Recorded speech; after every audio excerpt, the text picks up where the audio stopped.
Welcome to The Investor, a podcast where I, Joel Palafinkel, your host, dives deep into the minds of the world's most influential institutional investors. In each episode, we sit down with an investor to hear about their journeys and how global markets are driving capital allocation. So join us on this journey as we explore these insights. Oh, good, brother. Cool. All right. So I think we're live here. We are here with Stephen from Akkad Holdings. Stephen Shaya, he represents his family office, very, very successful, active investor, and, also involved in the church ecosystem as well. So just excited to kind of learn a little more about you, Stephen. We've met through some really good people, through some common connections. So, why don't we just jump right into it? I know we got limited amount of time, so I want to jam pack all this wisdom very quickly.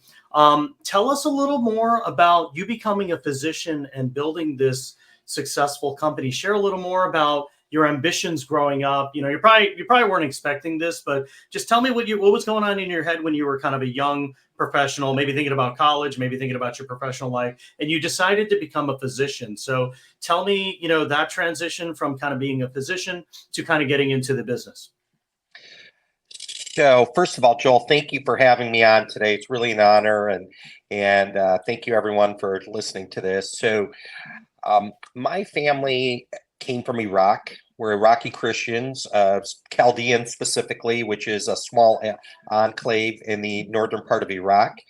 And my maternal grandmother, she had 12 children. When number 12 was in utero, her husband passed away, and she raised all 12 children on her own, which, Joel, I got to tell you, is mind-numbing to me. I have 3 children, and I'm sucking wind half the time. So yeah. 12, I don't know. Someone said 7 takes you to heaven. I don't know, but anyway. So my dad's 1 out of 8, so he's the oldest out of 8, and I've got 2, and I'm lucky I still have some hair left, so I totally get it. So my grandmother was a midwife. Mm-hmm. She delivered thousands and thousands and thousands of baby in her small little community. They didn't live in a place where they had a hospital close by. She would often go spend a whole night there, deliver babies for folks that didn't have any money or means, and she would barter with them. They would give her a basket of, tomatoes or vegetables, but she got such joy, Joel, such joy in service, and such joy in giving, something I never forgot. So, and it is very surreal to me that when I meet people that say, "Hey, your grandmother delivered me," it's a little surreal. I've delivered so anyway, that always left a indelible mark on me, just to see how much joy and happiness and richness that she had. She didn't have much materially, but she was rich in family. She was rich in spirit, and she was rich where it really mattered. And so there was a time, something I haven't told a lot of people, where I was looking at becoming a priest, and something very few people know. And I was looking a way to give back, and ended up landing on becoming a physician. And I have personally delivered only 100 babies in my career. And by the way, for the record, I didn't deliver our 3 babies, probably for very, very, very good reason. And I have 3 children, 11, 9, and 7. And so I always thought that my journey was, to serve. How could I get that same joy and richness that my maternal grandmother had, and also my late father. He had an equally big family. He left his Iraq in 1966 under duress, under difficult circumstances.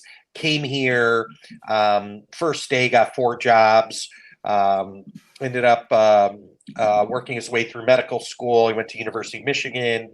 He met my mother during the process, and so we didn't. We grew up in a very, I'd say rich household, but not rich materially. Again, rich like my grandmother, rich in family, rich in spirit, rich where it mattered. And I went on to become a physician And in 1996, when I graduated, I was doing a fellowship in occupational environmental health. And I had some time on my hands, and my dad had started a medical lab, which he sold in 1996. He was retired for about 5 weeks. And basically, my mother, after 5 weeks, said, "You really need to go do something," after he sold. So he couldn't get back in the lab business. So he started this medical supply company.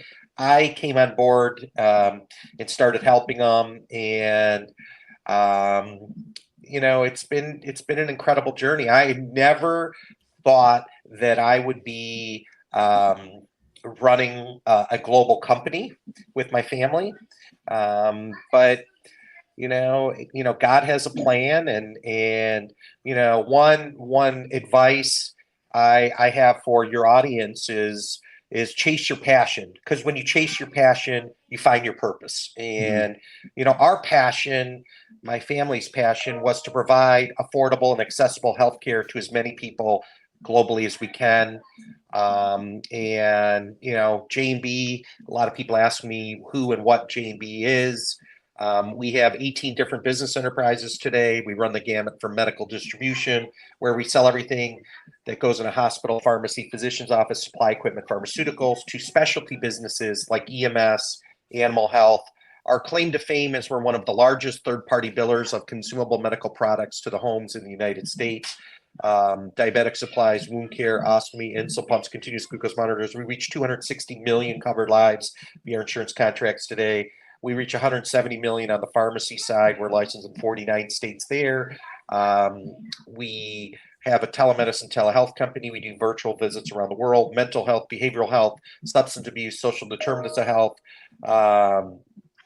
And we are, we're in 49 states. We're in 28 countries today. It is a family business. I get fired all the time, but that's a whole other discussion for a different day. But, J&B is really a platform of purpose and possibilities, and making healthcare as affordable, accessible to as many people globally as we can. So that's a little long-winded version of my journey.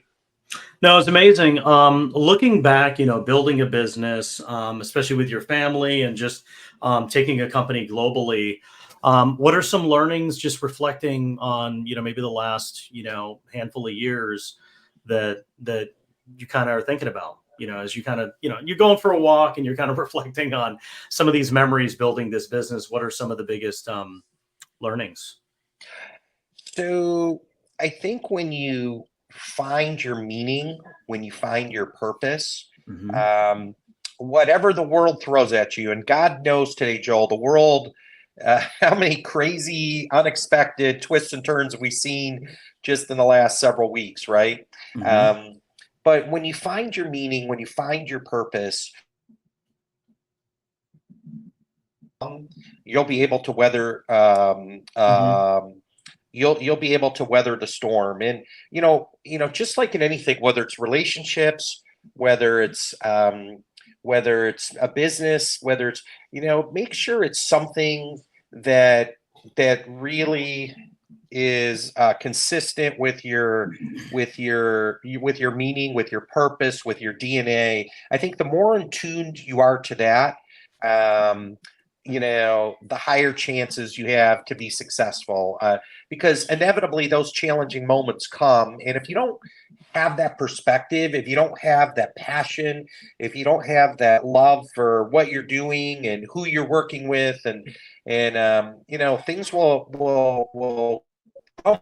So I think it's the most important thing, working with my family, kind of realizing at an early stage that our meaning, our purpose was to put the human back into humanity, the care back in Mm-hmm. healthcare, and use our God-given opportunities to, not only provide access to healthcare, but build bridges across the religious, the political, and socioeconomic divides in our world. I think for us, that's helped us weather a lot of the challenging moments. I tell people I have more scars and stars over 28 years, that's for sure. Yeah. But it's been a blessing, and a lot of those challenging moments have really helped set us up for future successes. Yeah, I think you hit on an important point. I think having faith, whatever religion you are, right? The audience is going to have people that believe in different things or don't believe in different things. But I think if you have some type of faith, and that could even just translate to just having a positive attitude, just faith in yourself, even if it's not in a higher person, or being or entity. But I think I think that definitely is what helps people, continue to go on, right? It's like, hey, I believe that I can get through this. And then I think the second piece is having some type of community, right? So you were fortunate. I was also fortunate to have kind of a support system. My dad being out of 1 out of 8. Usually when there's issues, the family gets involved. They kind of try to make things work out. But if you don't have a big family or a family that you get along with, I think just being part of some tribe, right? Like founders have founder communities. I've built kind of this fund manager ecosystem. Fund managers, especially early stage fund managers, they're pretty much founders, right? They're founders in the capital business. And, it's just a tough grind right now, especially in this market, to try to close capital. So when all those things are at a loss, all you have is really your faith in your community and your support system. Absolutely, absolutely. Well, I think that's well said. And to use a biblical, in Proverbs of the Bible, it says iron sharpens iron. And I think, finding those folks that you can learn from, that you can grow Mhm. from, that you're energized by being around. Like Joel, when you and I met, it was like, I just met you, but I feel like I've known you all my life. Like you feel like you connect with people at a much Sure. deeper level. For me, it's people that are, have some sort of underlying faith. I'm Catholic, but it could be any faith, Hmm.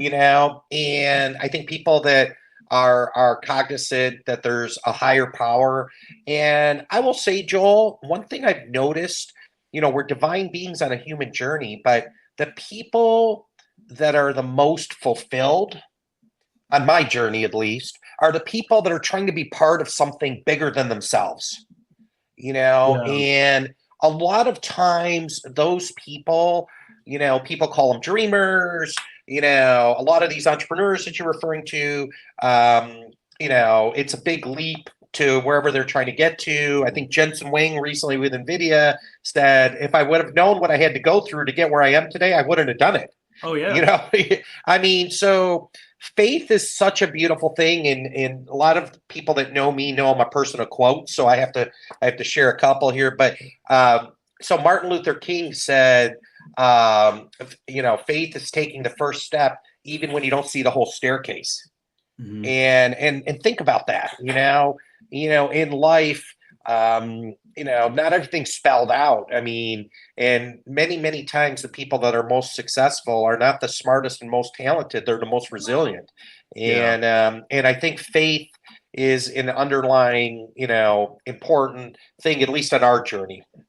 No, I totally agree, and I think, look, I mean, we bonded because I'm Catholic as well, but like, I'd say, look, what are the underlying principles for many other religions, right? Try to be honest, try to be a good person, treat people how you want to be treated. So I think, just the basic principles of being a human being, right? Kind of like you said, or just trying to be kind to others. I think, things work out somehow, and just having that positive spirit definitely helps you going, especially when there's a tough time.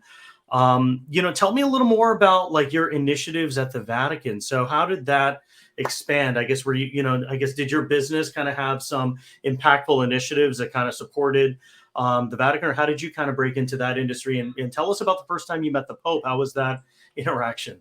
Because I don't know if everybody in my audience knows about that.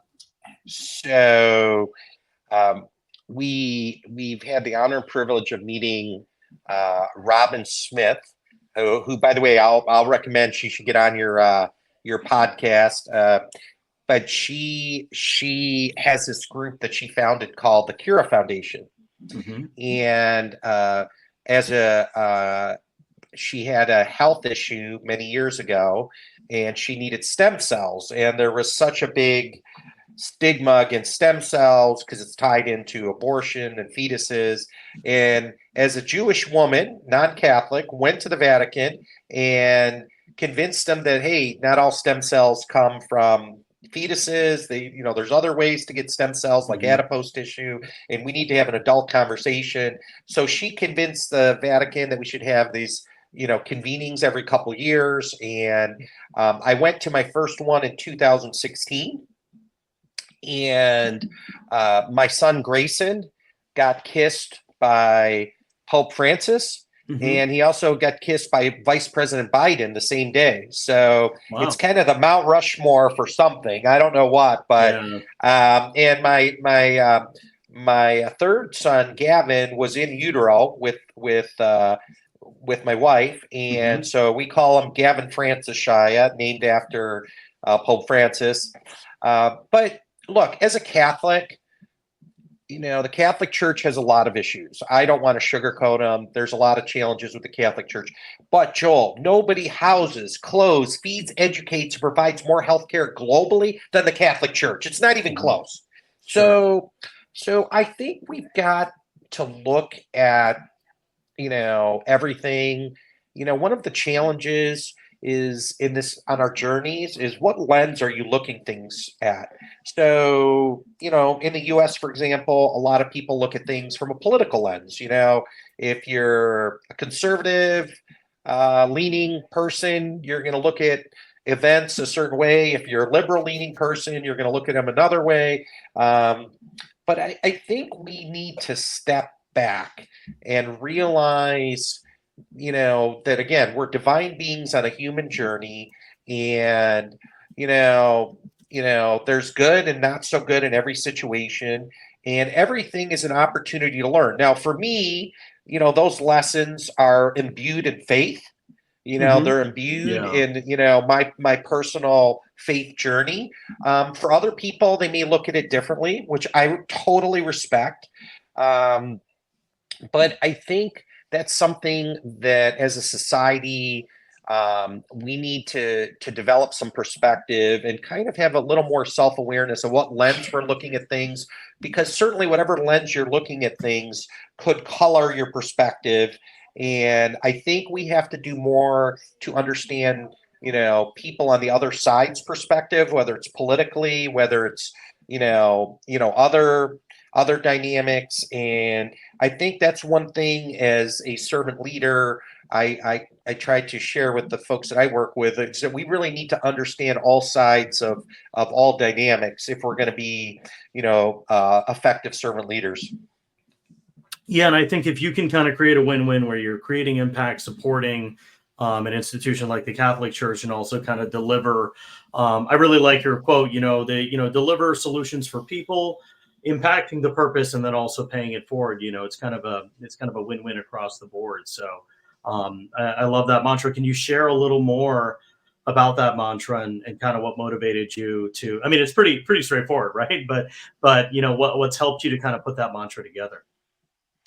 So there is a Jewish scholar named Maimonides, Mhm. and he had a concept he discussed in his teachings, called tzedakah, which is giving, and there was different levels of giving.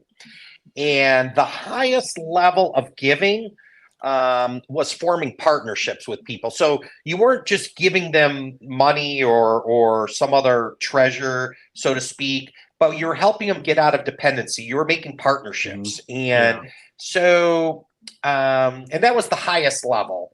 And so for us, to give you a couple real life examples, our company J&B has 103 service disabled veterans with disabilities that work for us today in Atlanta, an entity called Bobby Dodd Institute. And 38% of people that leave military service are unemployed. And one of the things that we realized, and this was really my late father's kind of, we talked about total health, the health of the patient, the health of the employee, the health of the communities, and particularly with these underserved type communities. So and another example of that would be that we have in New Mexico a partnership with the Navajo Indians, a group called Strongbow. And so we formed a partnership there to take care of folks. We're providing jobs, we're providing opportunities, But Joel, there's a lot of medical data that shows that underserved, underprivileged populations do better when taken care of by their own. There's a lot of cultural nuances Yeah. that people don't appreciate. And so, I think, as J&B continues to evolve, we've kind of went from a products company, kind of B2B, to a, best in class, last mile, providing products and services to the homes, to more of a population health company. Well, as part of that journey, providing workforce development opportunities where we're kind of training and developing and educating people in their communities to take care of themselves, I think, to take care of their own.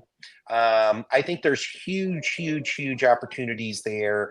And we call it, there's a lot of different names, but, people that have a higher health literacy, the people that know about their health conditions, that are more educated, do better.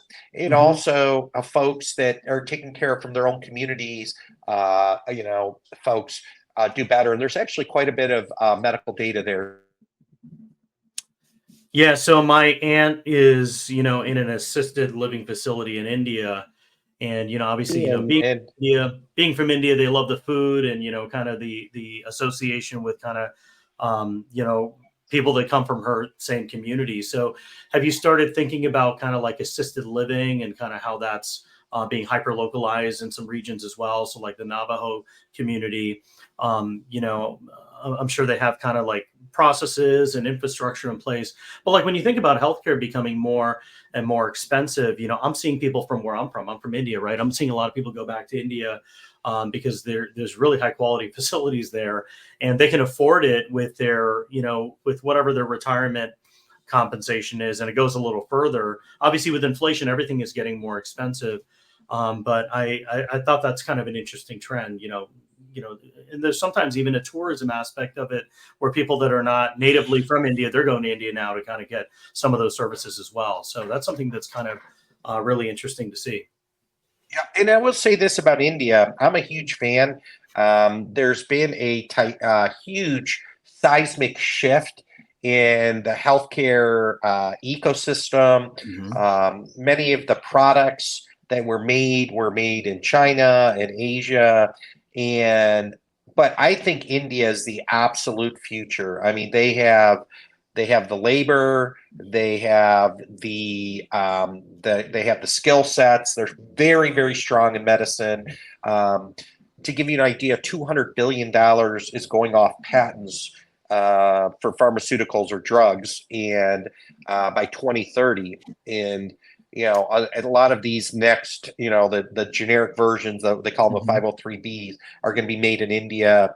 And there's a lot of groups. Walmart is moving more and more of their procurement from China to India. So I see tremendous opportunities in India, and frankly, India doesn't have the geopolitical challenges that China does. Yeah. And I mean, look, there's challenges when you do business abroad, no matter where you go, but it seems like there's a lot of momentum in India. The folks that I've met there are absolutely world class. I mean, some of these groups, like Reliance Industries, owned by Mukesh Ambani, and a lot of these groups I've met are just absolutely, positively world class. And also a lot of the tech now is coming from India. So I'm very bullish on India. We've also spent a lot of time with a group called API, American Association for Physicians of Indian Descent, and there was a statistic they shared which is absolutely staggering to me. 1/3 of all the patients in the United States are seen by an Indian doctor, one way, shape, or form, or Mhm. doctor from Indian descent. If you think about that, I mean, it is absolutely. I mean, it's mind-boggling to me, and I see continued momentum there. Yeah. Well, I know we got about 4 minutes left. You and I, we spent some time talking about sectors that we're interested in on the investing side. So maybe you can, give us one or two bullets in terms of, things that you're excited about from the investing front. Obviously, you have a huge foundation and network in the healthcare space, and there's a lot of innovations in AI and, digital health.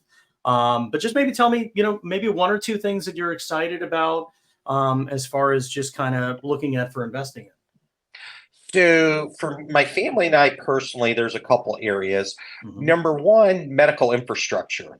And so we kind of see medical infrastructure projects as an opportunity not only to create a business opportunity, but Mhm. also address some of the challenges of today. So let me give you a real life example.